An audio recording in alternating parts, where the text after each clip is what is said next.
بسم اللہ الرحمن الرحیم۔ شروع کرتا ہوں اللہ کے نام سے جو بڑا مہربان اور نہایت رحم والا ہے۔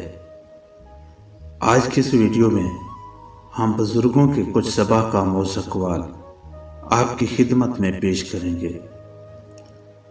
انسان کی اچھائی کا مدار مال و دولت اور عیش و عشرت پر نہیں، بلکہ دل کی سچائی، ذہن کی صفائی اور کردار کی اچھائی پر ہے۔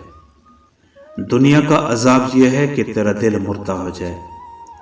لوگوں کے دلوں کا رنگ تین چیزوں سے صاف ہو جاتا ہے: تلاوت قرآن کی کثرت، ذکر الہی کی کثرت، موت کے ذکر کی کثرت۔ تمام گناہوں کی اصل تین چیزیں ہیں: حرص، حسد اور تکبر۔ خوشیاں بانٹنے سے ہی سچی خوشی حاصل ہوتی ہے۔ ضروریات زندگی کو محدود رکھو گے تو ہمیشہ خوش و خرم رہو گے۔ پڑوسی کی خوشی اور ضروریات کا خیال رکھنا ثواب عظیم ہے۔ عقل مند وہ ہے جو اپنے بڑوں کے ساتھ عاجزی سے پیش آئے۔ حاسد کو کبھی خوشی اور بد خلق کو کبھی سرداری نہیں ملتی۔